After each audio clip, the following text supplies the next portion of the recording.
February 19th, 1945. The largest assault force the Marine Corps had ever assembled lay poised off Iwo Jima.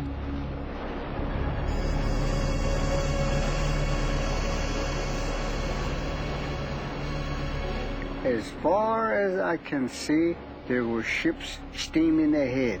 And my gosh, I thought, with this many, we can overrun this island in one day and go home.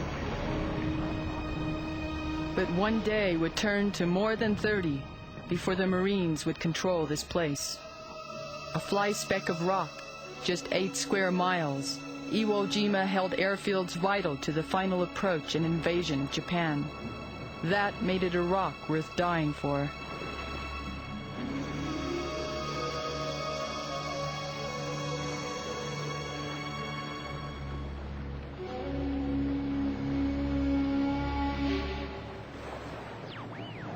Alagis Corsin, Kient Kaji, Shush, Kapan, Aris, Nazmart, Nas, A, Nazmart, Splat, Dr. And it was raining, it was slick that day, and we were wet and cold. Code talkers hit the beach with the opening waves of the attack. At first, the Japanese held their fire. Then they sprang the trap. You get that withering fire. It looked to you that it is impossible to survive in. Impossible to come out alive, to even lift your head. It's awfully scary. On Iwo, it was like that. Getting beyond the beachhead became a nightmare for radio man and rifleman alike. And I look over here and say, how can people survive with all that shelling and bombing?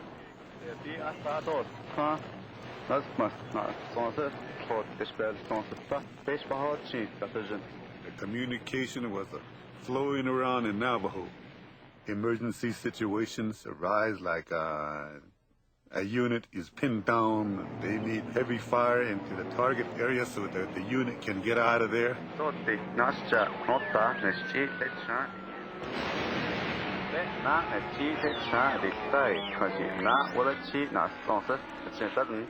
Calling in reinforcements and supporting fire, reporting casualties and enemy movements. The signalmen were the lifeline of the attack.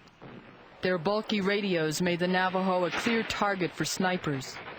But for their officers, there was an even greater threat: capture and the breaking of the code. Yeah, I remember that he says, I want you guys to protect this goddamn Indian because we need him. He's got secrets that cannot be understood by the Japs. He didn't call them Japs, he called them gooks.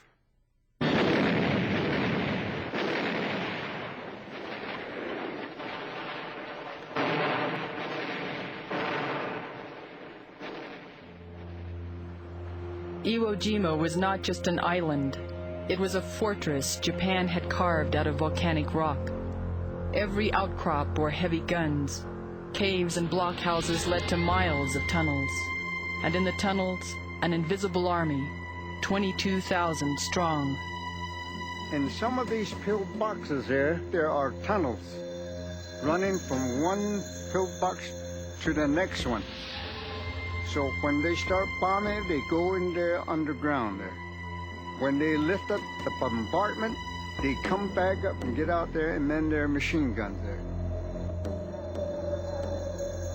I never saw an enemy, a live enemy. Everything was quiet. Everything was spooky. Weird, you might say. In their underground strongholds, outmanned, outgunned, the Japanese refused to surrender. Their orders were to fight to the death, taking as many Marines with them as they could. We just had to find ways to get to the pillboxes. Throw a grenade in there, or if you can, get a flamethrower up there and shoot flames into their cave. And you can hear them yelling in there when you get them.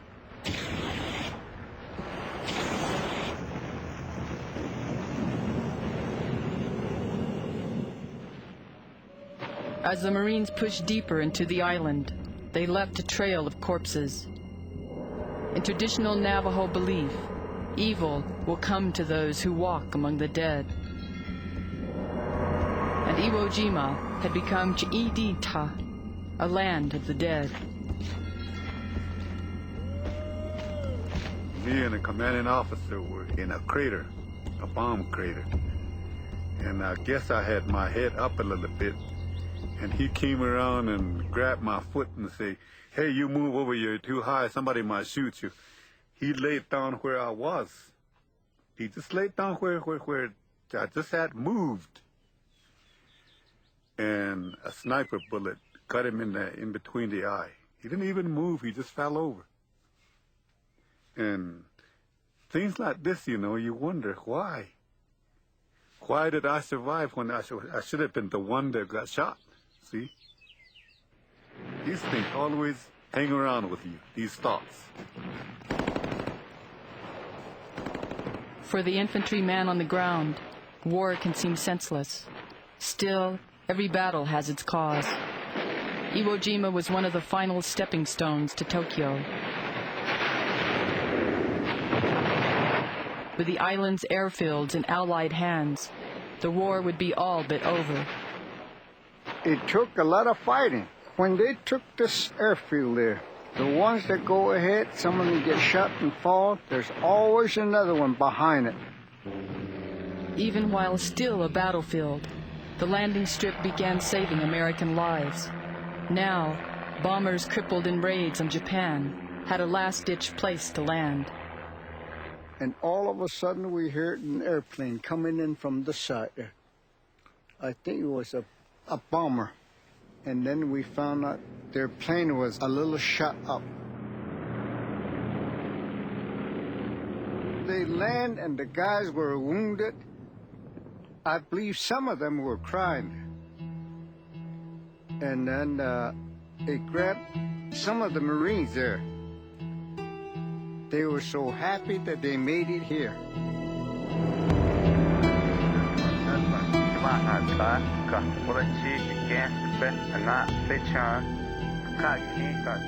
In the end, Iwo Jima cost the lives of over 6,000 Americans, 1/3 of all the Marines killed in combat in the war.